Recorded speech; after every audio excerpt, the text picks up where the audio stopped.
Zyla felt very aggrieved, and she was very unconvinced at this time. Therefore, she gritted her teeth before she said, "I want to compete with him, and if he's really capable, I'll definitely apologize to him then." "How long are you going to keep up this attitude of yours?" Douglas yelled in anger as he stared at his granddaughter. The middle-aged man from the Song family was also stunned at this time. No one would have expected Charlie to have better strength and skills compared to the famous Dr. Simmons. Reuben was also very confused at this time. What was Dr. Simmons saying? Did he mean that this young man actually had some skills? How could this be possible? Could they really rely on him? Was Douglas really convinced by Charlie's skills? At this time, Charlie glanced at Zyla, and he could tell that she was really unhappy. Her face was flushed red with anger, and she had a very dissatisfied expression on her face. Charlie found that hilarious, and hence he asked, "How would you like to compete with me?" "We'll compete based on our medical skills, of course," Zyla replied as she rolled her eyes at Charlie. However, she had a happier expression on her face as she continued speaking. "The basis of Chinese medicine is to see, hear, and tell. Therefore, we'll compete based on this fact. Everyone in this room has their own symptoms and discomfort, and we'll both have to point out what is wrong with them. They would not be allowed to check pulses, and they would have to point out illnesses just by looking at their faces. This was very challenging indeed. In fact, even Dr. Simmons might not be able to point out someone's illness completely just by looking at their faces. However, this was Zyla's special ability. She had been by her grandfather's side since she was just a year old, and she had already seen more than tens of thousands of patients at this time. She had an amazing memory, and she could remember the symptoms of every illness that she had ever seen, as well as classify all these illnesses into different classes. Over time, she was able to tell the illness and condition of others simply by looking at their faces. "Zyla, aren't you making things difficult for Mr. Wade?" Douglas asked in dissatisfaction. However, no one expected Charlie to simply nod and smile before he replied, "All right then, I'll compete with you." As soon as Charlie agreed to compete against Zyla, Douglas did not say anything else, and he simply got ready to see the show. "I'll start first," Zyla replied in a delighted manner. After that, she stepped forward before she walked in front of the crowd of people as she observed their faces carefully, one at a time. About 10 minutes later, Zyla smiled before she replied, "Based on the horizontal stripes on his forehead, I'm certain that Uncle Song has high blood pressure. He's usually on a light diet because he cannot eat too much meat and fish." As soon as she was done speaking, the middle-aged man from the Song family exclaimed, "You're really a genius, Miss Zyla. I do have high blood pressure." After that, Zyla pointed at Reuben before she said, "The area below your brows are red and your eyes are cloudy. You have a pulmonary infection and you've just recovered recently."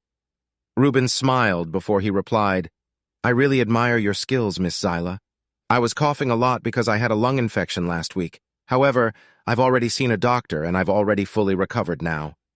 After that, Zyla continued, "As for Miss Song, there are some irregularities in your period, but this should be due to stress and because you've been overworking yourself." Warnia nodded and replied, "You're right." Zyla pointed out each and every one of their illnesses and symptoms, and they were all accurate. Everyone was pleasantly surprised at this time, and they could not stop praising Douglas for teaching his granddaughter so well. Douglas was also very proud of his granddaughter. Zyla finally looked at Charlie before she smiled and said in a triumphant manner, "However, Mr. Wade, I really did not expect you to have the most serious condition here. It seems as though there are some serious issues with your heart." Charlie smiled before he said, "Well, I really did not expect you to have such amazing medical skills at your young age, and I really admire you for it. However, you've omitted some information, so let me add that on for you." After he finished speaking, Charlie pointed at the middle-aged man in the Song family before he said, "In addition to high blood pressure, this gentleman here is also suffering from diabetes and heart palpitations. Moreover, this gentleman had also suffered from a broken rib in his left chest, and this is an old injury from about 10 years ago." The middle-aged man from the Song family was very shocked, and he exclaimed in astonishment, "Mr. Wade, your medical skills are really incredible. How can you tell that I'm suffering from diabetes? I'm also very amazed that you can tell that I have a broken rib in my left chest. I had a rib fracture from a car accident 13 years old, and that's the reason why I have this old injury. Charlie smiled before he pointed at Reuben and said, Your lung infection came about because you were drinking too much and your kidneys do not have the capability to process your intake. In addition to your lung problems, your biggest problem is your kidney deficiency. You have to get your kidneys checked. Reuben felt very embarrassed at this time, and he reprimanded Charlie immediately. Who do you think you are, and what are you talking about right now? My kidneys are working perfectly fine. Reuben was naturally not convinced because Charlie was saying that he had a kidney deficiency. Moreover, he would never admit it even if he really had weak kidneys. Charlie looked at Reuben before he continued speaking. Your kidney deficiency is a sign of declining renal function. If you continue to leave your illness unchecked, your kidney functions will definitely worsen over time. Not only would this affect the function of your kidney, but it might also lead to uremia then. So I hope that you won't be so conceited and that you'll take some time to have this checked out by the doctors at the hospital instead. If you go as soon as possible, there might still be hope for you, but if you continue delaying treatment, you'd have to get a kidney transplant. Reuben was extremely irritated at this time, and he was preparing to refute Charlie's words, but the middle-aged man stopped him immediately. At this time, Charlie looked at Warnia before he said, As for Miss Song, your body is actually messed up right now because of the dragon encapsulation formation in your room prior to this. Even though you've been experiencing irregularities in your period, if I am not mistaken, your menstruation started last night and everything is normal now. You can rest assured that after this menstruation, all of the irregularities and symptoms that you previously experienced will disappear and your period will be timelier in the future. Warnia was very surprised and she felt a little embarrassed. How did Charlie figure out that her menstruation started last night? Was he really that amazing? Zyla was also very surprised that Charlie could actually point out all of their hidden illnesses just by looking at their faces. She was even more unconvinced at this point. She could not even tell that they had these diseases simply by looking at their faces. So how could Charlie actually point out their illness and disease without even checking their pulses? Was it just a lucky guess? Zyla bit her lip gently before she asked, Then, Mr. Wade, was I right when I said that you have a heart condition? Is that what you think? Charlie replied as he smiled. After that, he stretched out his hand before he said, Dr. Simmons, could I please trouble you to check my pulse for me? Douglas hesitated for a moment before he placed his fingers on Charlie's wrist. After a short while, he put his hand down before he glared at Zyla and said, What nonsense are you talking about? You're making a fool out of yourself. I want you to apologize to Mr. Wade immediately. Zyla replied immediately, Grandpa, did I say anything wrong? Douglas sighed before he shook his head and said, Why don't you check his pulse yourself and see if Mr. Wade is suffering from any heart disease as you said he was? You're wrong. What? Zyla could not believe her own ears. She had never once made any mistakes in diagnosing patients in her entire life. Moreover, she had already been doing this for more than a decade. How could she possibly have gotten it wrong? Zyla walked towards Charlie and she stretched out her hand to check his pulse. After checking his pulse, Zyla was dumbfounded and her face flushed red immediately.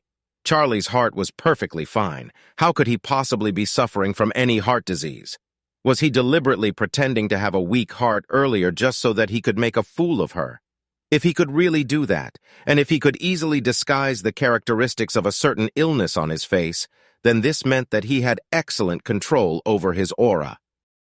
If that was really true, this man was a god. Moreover, Zyla could not even diagnose the other illnesses that Charlie had pointed out after her initial diagnosis. His medical skills were definitely more superior to hers. Even her grandfather could not be compared to him. How could he possibly have such great skills when he was still so young? Zyla finally understood what Charlie meant. Charlie was giving her face when he said that she had left some things out, but that made a lot of difference. Douglas was also shocked at this time. Douglas could see that Charlie was deliberately controlling his own internal breath, and he was deliberately allowing his spiritual energy to flow backwards in his body to create the illusion of a heart disease. That was the reason why his granddaughter was fooled. However, reversing the flow of aura in the body could cause extreme pain and discomfort. However, not only could Charlie control the flow of aura in his body, but he was also controlling it freely, in a calm and composed manner, as though he was not feeling any pain at all. It seemed as though he had already cultivated his skills for more at least 50 to 100 years. Douglas knew that Charlie was indeed an expert. On the other hand, his granddaughter was still trying to provoke Charlie. Fortunately, Charlie was a gentleman. If Charlie was angry and tried to take action against them, Douglas was afraid that the both of them would not even have the strength to retaliate against Charlie. After that, Douglas glared at Charlie before he said, "Mr. Wade is really very skilled at cultivating his aura and spiritual energy. You've given the wrong diagnosis, and I want you to apologize to him now." After that, Douglas clasped his hand together before he said to Charlie, "I'm really sorry for the way my granddaughter is behaving. Please forgive her, Mr. Wade. I'll make sure I punish her when we get back home." At this time, Zyla also regained her senses, and she fully understood that the other party's medical skills were indeed several times better than her own.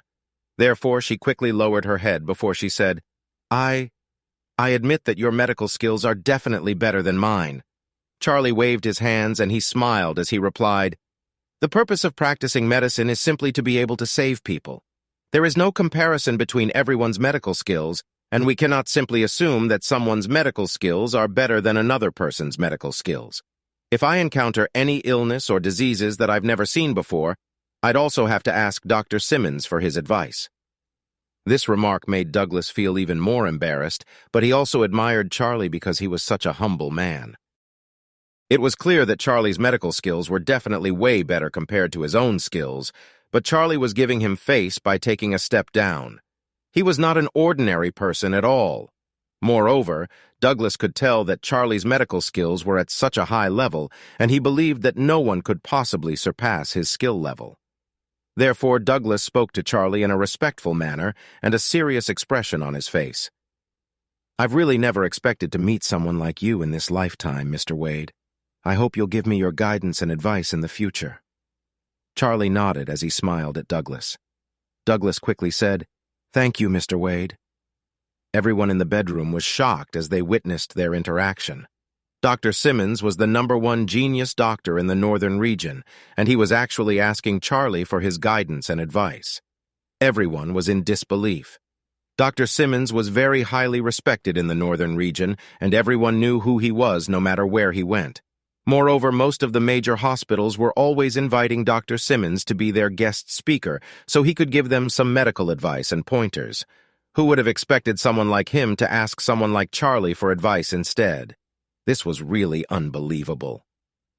Zyla was also stunned at this time, but she did not dare to say anything else. At this time, Charlie glanced at Douglas before he said, "Dr. Simmons, if I am not mistaken, you are asking your granddaughter to treat Lord Song on your behalf because of your internal injury, right?" "You can tell that my grandfather has an internal injury?" A look of surprise flashed across Zyla's face immediately. However, she quickly regained her composure. This was normal for someone with Charlie's medical skills. Zyla explained, "My grandfather is taking a break because he's trying to heal his body internally. Therefore, even when Reuben came to ask for his help to take a look at Lord Song, my grandfather initially declined his request. However, 2 days ago, my grandfather's friend sold him a magical pill when he came by to visit him. I heard that this magical pill originated from Orris Hill, and my grandfather wanted to drop by Orris Hill to look for its source. This is the reason why he's decided to stop by and take a look at Lord Song while we are here in the city." "What magical pill is that?" Charlie asked in surprise. He was really as to what kind of rare treasure this magical pill was, since Douglas was also attracted by it. Douglas quickly took a jade box out from his pocket before he opened it carefully. After that, he said, "This magical pill cost me $5 million, but it is absolutely worth it. After taking half of the pill, I'm already feeling much better. That is why I'm carrying the other half of the pill with me. Mr. Wade, please have a look." The crowd of people quickly gathered around him because they wanted to see this magical pill that Douglas was talking about. They really could not imagine what kind of magical pill would actually fascinate the doctor so much. As soon as Douglas opened the jade box, the strong scent of medicine filled the air immediately. After exposing the remaining half of the magical pill in the jade box, Douglas took out a small jade knife and cut out a small piece of the pill before handing it over for the middle-aged man and Reuben to try. The two of them hesitated for a moment before they put the small piece of the pill in their mouths. "Dr. Simmons, what kind of medicine is this? I often feel a very dull pain in my chest because of the fracture that I suffered long ago, but the pain is now completely gone." Reuben was also stunned at this time. "My lungs have always felt very uncomfortable, but I feel better immediately after trying this medicine." Douglas smiled before he replied, "So you finally understand what I'm talking about now." The middle-aged man from the Song family looked very surprised as he stared at Douglas in awe. "This magical pill is really amazing. If you can reproduce this pill, I'm willing to spend a lot of money to buy it." Douglas smiled bitterly at this time as he said, "I have already tried to study the contents of this magical pill. However, I can't seem to get the prescription right. I'm afraid that this remaining half of this magical pill is the only one left in this world now." When Charlie saw the half of the pill in the jade box, he was stunned, and he could only laugh after a short moment of silence. "Dr. Simmons, did you buy this magical pill for $5 million? "Yes." Douglas smiled as he replied, "In fact, $5 million is not a lot of money. I'd be willing to spend $10 million if I could get my hands on another one of these." "Mr. Wade, I believe you're also able to tell how effective and powerful this pill is. I was told by my friend that this pill was made by a very powerful master who is over 150 years old. My friend said that he knelt down in front of the master's residence for 3 days and nights before the master finally agreed to sell him this magical pill for $5 million. Moreover, he told me that the master has left his home and he is now wandering around. Therefore, it would be difficult to ever find this master again." The middle-aged man from the Song family sighed as he said, "I'm afraid that this master is really an immortal being. $5 million is really not too expensive for a magical pill like this." Even though Zyla had already apologized to Charlie because she was finally convinced that his medical skills were better than hers, she was still very displeased and uncomfortable with his presence. When she saw the expression on Charlie's face as though he was trying to suppress a laughter, she felt very uneasy and she asked him immediately, "Hey, what's so funny? Don't tell me you are looking down on this magical pill?" Charlie was taken aback because of the sudden confrontation and he replied immediately, "I made this pill, Dr. Simmons. I'm afraid you've been cheated by your friend." The atmosphere in the room was completely silent as soon as Charlie's voice fell. Everyone was staring at him in a daze at this time. Douglas was stunned, and after a brief moment he asked Charlie, "Mr. Wade, did you really make this magical pill?" Zyla was so surprised, and her mouth was wide open, as though she had already frozen in place. Charlie nodded before he replied faintly, "This isn't a magical pill. I made this pill for my father-in-law when he suffered some bruises and internal bleeding. I was afraid that his body wouldn't be able to withstand this pill, and therefore I even subtracted some ingredients from the pill. This is only a semi-finished product." As soon as Charlie spoke, everyone was completely silent again. Douglas was so shocked, and he was completely at a loss for words. His whole body was trembling at this time. He really could not believe that the magical pill that he thought he had bought from a master was actually made by the young man standing in front of him. Moreover, Charlie even said that this was only a semi-finished product. If the semi-product was already so powerful, then wouldn't the effect of the finished product be even more effective? The middle-aged man from the Song family was also dumbfounded at this time, and he suddenly felt a burst of ecstasy in his heart. He really could not imagine how Warnia could be acquainted with a god like him. If the Song family could keep this young man by their side, then they would definitely be healthy and prosperous. This was because no matter how powerful or rich a person was, they would always be most afraid of death. No matter how much money or power someone had, they could only enjoy life if they were healthy. If anyone was acquainted with someone like this young master here, who could easily produce a magical pill as he wished, then prolonging their lives would not only be a dream. Moreover, if Lord Song could live for another 5 years, it would definitely be a blessing to the entire Song family. This was because no one else in the Song family could manage the Song family business better than the old man, and no one in the Song family had better contacts and connections than Lord Song. If the old man was alive, many people would show the Song family some respect because of him, but if the old man was gone, then no one would be bothered to respect the Song family anymore. Therefore, the Song family hoped that the old man would live as long as possible, too. As long as he was around to protect them, the Song family would definitely be prosperous. Reuben was also extremely shocked because he had looked down on Charlie ever since he first saw him. At the same time, he could not help but feel a little anxious. He had ridiculed and insulted Charlie earlier because he would have never imagined that he would really be a true master. Douglas lowered his head and bowed before Charlie as he said, "Mr. Wade, I've been suffering from my internal injuries for the longest time. If you could be so kind as to make more of this magical pill for me, I'm willing to pay you $10 million in cash for the pill."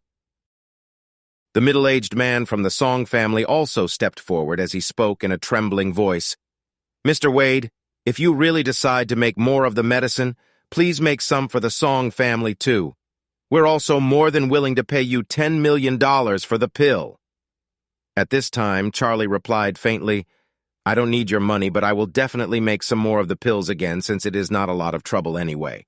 Since all of you are so sincere, I'll make sure to give each one of you the pills when I make it."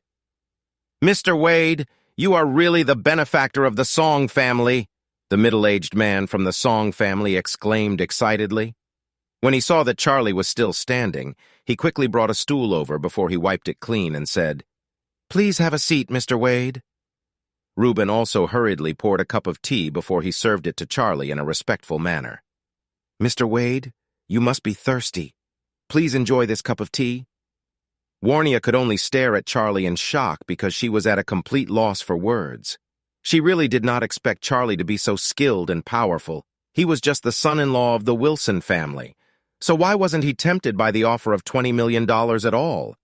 Could it be that he was more powerful than he looked? But why would such a powerful person settle as the son-in-law of the Wilson family? At this time, Douglas sighed as he said, "Mr. Wade, you really are an incredible person. You're so skilled, but you have such a humble heart. Even if I lived for another 100 years, I could never be compared to you." In Douglas' opinion, he could not even compare to Charlie even if he lived another 50 years. This man's medical skills were unfathomable. What was even more unbelievable is the fact that he could actually produce such a fine, magical pill. He was simply a godlike existence. At this time, Zyla's face was flushed red and she did not know what else to say. In fact, she was not convinced by Charlie's skills at first, but she was utterly convinced now. After that, Charlie said to Douglas indifferently, "Dr. Simmons, even though the medicine that you bought is actually effective for your internal injuries, it is still lacking a few ingredients. Therefore, the effect of the pill is only about 20% effective for your condition. Please give me some time so that I can produce the completed pill for you. I believe your internal injury will be healed completely after taking the pill." "Mr. Wade, thank you so much." Douglas felt extremely grateful, and he knelt down in front of Charlie as he broke down in tears. Zyla also quickly knelt down beside her grandfather before she said, "Mr. Wade, thank you for your kindness." Douglas replied, "Mr. Wade, I know that you do not have any connections in the northern region, but I know some very important and influential people after working in the medical field for so long. I don't know how I can ever repay your kindness. Therefore, I hope that you will not hesitate to approach me if you need any medicinal herbs or help in the future." Charlie nodded. Douglas came from a generation of doctors who had been practicing medicine in the family for a very long time. Moreover, being a very famous doctor who had been practicing medicine for a long time in the northern region, he would definitely have a lot of connections and resources that the Song family probably did not have. If he had help from the Simmons family, it would definitely be easier for him to find any medicinal herbs that he needed in the future. At this time, Lord Song, who had not been moving all this while, suddenly coughed as he opened his eyes. Everyone turned around to look at him in shock. Lord Song had already been unconscious for such a long time, but today he actually sat up on his bed, all by himself. No way. The middle-aged man from the Song family did not even dare to take a big breath because he was afraid that this was all just his own hallucinations. Moreover, some of the other doctors had already said that Lord Song's condition was very critical and he would not survive for more than a few days. This was the reason why Reuben specifically invited the famous Dr. Simmons and his granddaughter here to take a look at the old man. In fact, the old man showed some improvements, and there was an obvious change in the color of his complexion as soon as Zyla performed the acupuncture for Lord Song. However, it seemed as though there was nothing else they could do for him. The middle-aged man had initially thought he would have to start preparing for the old man's funeral. Unexpectedly, Charlie stepped up and started performing acupuncture on the old man instead. Charlie even said that the old man would wake up in half an hour, but no one expected the old man to actually wake up when half an hour passed by. Furthermore, the old man had a rosy complexion and his eyes were white and clear. He looked so much better and healthier than he was before he fell ill. This was simply amazing. Douglas exclaimed out loud at this time, "Mr. Wade, you said that Lord Song will wake up in half an hour, and he really woke up in exactly 30 minutes and not a minute late at all." The Song family members were also amazed. Charlie was really incredible. He was really a master. At this time, the middle-aged man quickly stepped forward and asked the old man, "Dad, how are you feeling?" Lord Song looked at his son with a complicated and confused expression on his face. His eyes were shining brightly as though he was rejoicing after avoiding a disaster. "I thought I was going to die. I really did not expect to wake up again." The middle-aged man pointed at Charlie before he yelled excitedly, "Dad, this is all thanks to Mr. Wade. He saved your life." Lord Song turned around to look at the direction that his son was pointing at, and he was startled when he saw the young man. After a short while, he said, "Thank you, young man. I won't forget what you've done for me." Charlie smiled as he replied, "I only put in a little effort. I cannot claim the credit for myself." After that, Charlie pointed at Douglas and his granddaughter before he said, "Dr. Simmons and his granddaughter have also done a lot to save your life. I can't take sole credit for this." Douglas really did not expect Charlie to say good things about him and his granddaughter at this time. He was very grateful and humble as he said, "Lord Song, Mr. Wade is too humble. In fact, Mr. Wade was the one who helped you avert this crisis. If not for him, we wouldn't have been able to wake you up." Lord Song nodded before he said politely, "I have already heard of your reputation a long time ago. Please do not belittle yourself. You are too humble. I really appreciate your kindness and effort in coming all the way here to treat me. Please do not hesitate to look for me if you need the Song family's help in the future." After that, Lord Song looked at Charlie before he said, "Mr. Wade, thank you for saving my life. Please do not hesitate to ask me if there is anything that the Song family can do for you in future. I owe my life to you." Charlie smiled before he replied, "Lord Song, you're too polite." After he was done speaking, Charlie realized that it was already getting late. Therefore, Charlie quickly said, "Lord Song, you have just recovered from a serious illness, and I will not advise you to use too much energy or overwork yourself. It would be best if someone looked after you and you should rest more. I shan't keep you up, so if it is okay with you, I will leave first." Lord Song hurriedly replied, "Mr. Wade, you saved my life. How much are you charging for your consultation fee? I do not mind paying you double the amount." Charlie replied indifferently, "There is no need for you to pay me any consultation fees at all. The reason I'm here today is because Warnia is my friend and it's only natural for friends to help one another." Warnia was shocked when she heard Charlie's words. Charlie was obviously giving credit to her in front of her grandfather. After all, Lord Song was the only one who would be deciding how much property and money each of the Song family members would be inheriting from him and what role they would be playing in the family business in the future.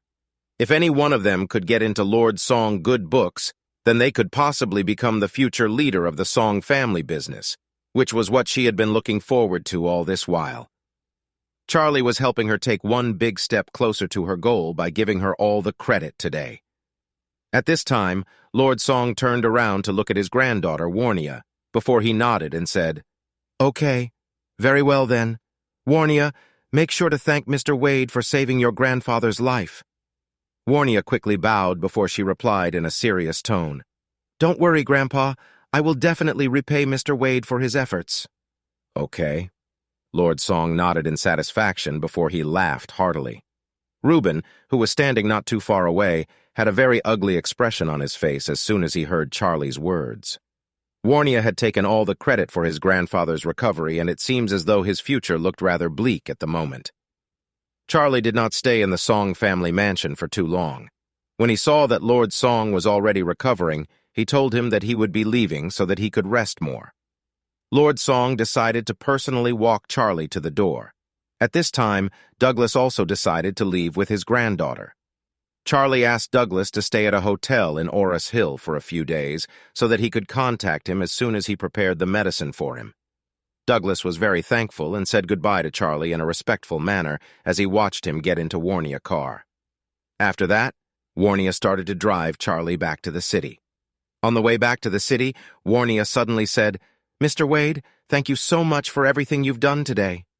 Charlie smiled slightly before he said, "This is just a very small matter, so you don't have to be so polite. Who knows if I would need your help in the future?" Warnia quickly replied, "Mr. Wade, you can rest assured that I will never refuse any of your requests for help." After that, Warnia looked at Charlie's side profile before she asked in a tentative manner, "Mr. Wade, if you aren't too busy, I was just wondering if you'd like to sit down and have a drink with me."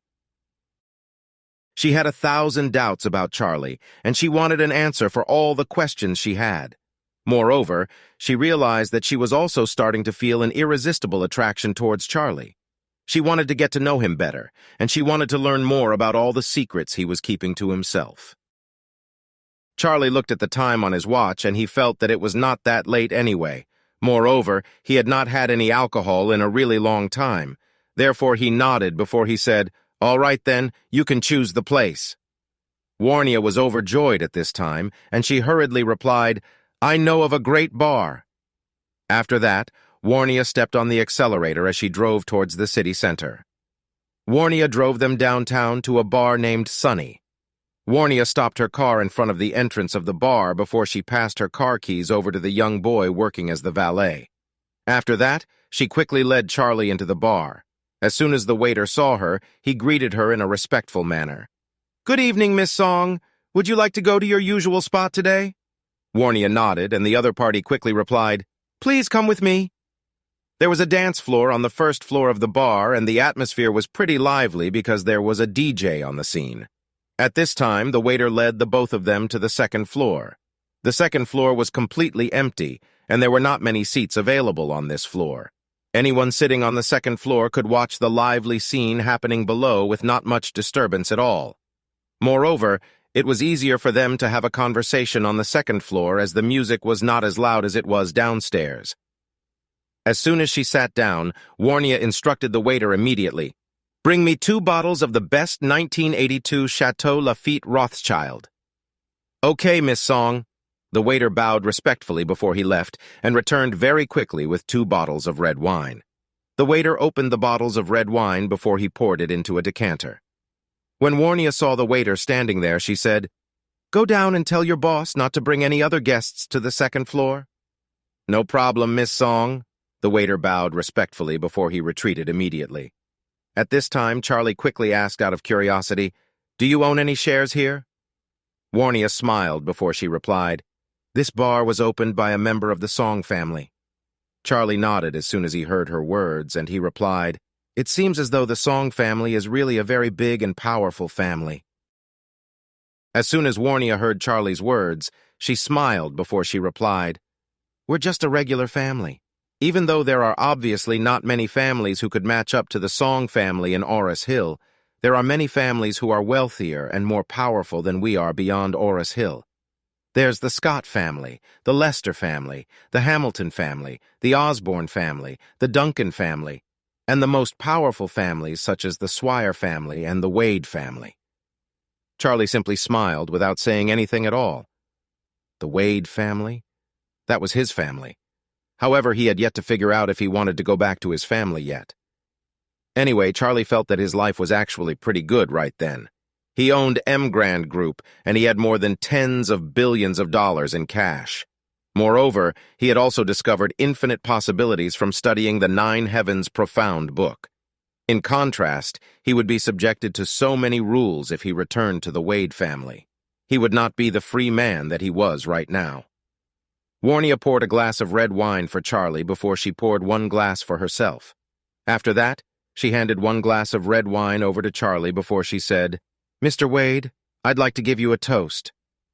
Charlie took the glass of wine in his hand and he looked at Warnia's pink and rosy complexion before he smiled and said, "Warnia, whenever you drink, you should always have a reason to drink. You should ask yourself if there's anything you'd like to celebrate or commemorate, or if there is something you're upset or happy about. So why don't we talk about what we are celebrating or commemorating before we drink each glass of wine? What do you think of my suggestion?" Warnia smiled after listening to Charlie's special request. After that, she said, "Okay, let's do that. Since this is the first glass of wine, I'll start first." After that, Warnia cleared her throat before she smiled sweetly and said, "This first glass of wine is to thank you for saving my grandfather today. I'd also like to thank you for doing me this big favor today." Charlie nodded and smiled as he said, "Okay, then let's drink this glass of red wine immediately." After he was done speaking, Charlie lifted his wine glass before he gently touched it against the wine glass in Warnia's hand. After that, he finished the entire glass of red wine in one go. At this time, Warnia also finished her entire glass of red wine immediately. After that, she smiled before she asked, "Mr. Wade, why don't you tell me why we should be drinking this second glass of red wine?" "Okay," Charlie smiled, "this second glass of red wine is to celebrate fate and destiny. Even though there are so many people in this world, it is simply because of fate that both of us met and got to know one another. Therefore, we should celebrate fate." "Okay," Warnia replied, and she smiled as she yelled out, "Let's drink for fate!" Immediately after that, Warnia refilled their glasses with more red wine before she said, "This third glass of wine is to celebrate Mr. Wade's superb skills and abilities. Today, I got to witness Mr. Wade's ability to treat illnesses and save other people's lives. Moreover, I'm now even more certain that it was not a mere coincidence that Jack Yaleman was struck to death by thunder and lightning. Would you like to explain yourself, Mr. Wade?" Charlie smiled in a casual manner as he said, "Well, who knows whether it was a mere coincidence or not? Only the heavens knows. As for mortals like you and me, I can only say that this is a secret that shouldn't be revealed." Warnia nodded, and she laughed and looked into Charlie's eyes before she said, "Well, then let's drink in order not to reveal this secret. Let's do it!" After a few glasses of wine, Warnia was already feeling a little tipsy. Even though she could really hold her liquor, she had already drank several glasses of red wine at one go. At this time, it was Warnia's turn to give her toast and say something before they drink. Warnia looked at Charlie with her eyes wide open and a tipsy expression on her face as she said, "Actually, Mr. Wade, I've recently discovered that you're actually a pretty good person." "Pretty good?" Charlie chuckled before he asked out of curiosity, "What do you mean by that? How am I good?" "You're good in so many ways," Warnia replied earnestly. "You're so much more interesting than the other people I usually meet or encounter.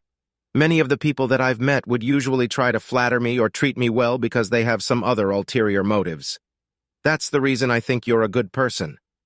"What?" Charlie replied as he laughed. "So, do you think I have no ulterior motives for getting closer to you?" Warnia nodded before she replied, "I feel as though you're a little detached from the world because you're hiding something." At this time, Charlie quickly asked out of curiosity, "What do you mean?" Warnia replied in a serious manner, "Mr. Wade, you look like a very simple and casual person, but you're actually very skillful and capable. However, despite being very capable, you're not arrogant at all. After getting to know you better, I realize that you won't try to show off your skills or abilities, but if anyone touches your limit or challenges you, you won't hesitate to show them what you are capable of. Moreover, the methods that you use to counterattack or defend yourself is usually very unpredictable and quite unlike how an ordinary person would react." After that, Warnia continued speaking. "Most importantly, I really don't understand why you'd choose to become a stay-home son-in-law of the Wilson family when you're actually so capable and talented. The Wilson family is just a regular and second or probably third-rate family. I think you can definitely do much better because you have so much potential in you. Don't you feel that way at all?" Charlie did not answer her question, but he asked her another question instead. Then, where do you think I belong if not in the Wilson family? Warnia replied seriously, I think that someone like you should be married to a prestigious, top-notch family. I believe that many powerful and wealthy families would be dying to marry their daughters to you because you are so skillful and capable. At this time, Charlie smiled before he replied, What's the point in that? If someone were to get married because of the family's interest, then there would be no element of love in the relationship at all. Why would someone in a powerful and wealthy family be willing to marry a person she has no feelings or affection for? Moreover, if the guy marries into her family, wouldn't he be living under the control and command of her family for the rest of his life? Warnia replied naturally, Of course. This has always been the way it is in all the powerful and wealthy families. They're always particularly strict with their daughters.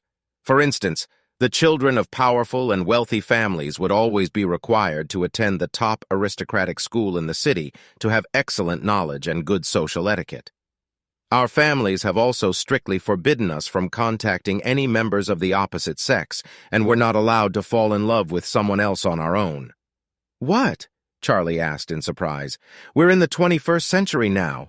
Why does it seem as though the wealthy and powerful families are more feudal compared to those people in the past? This is not feudalism, Warnia replied in a serious manner. This is the survival rule for upper-class families. The law of survival? Charlie asked. What do you mean by that? At this time, Warnia quickly explained, We need to have joint partnerships and collaborations, and we also exchange resources with other prestigious families. Therefore, there is only one rule in the Song family, that is, all direct members of the Song family have to obey the marriage arrangements that the elders in the Song family decides on. There's no room for any discussion on this matter.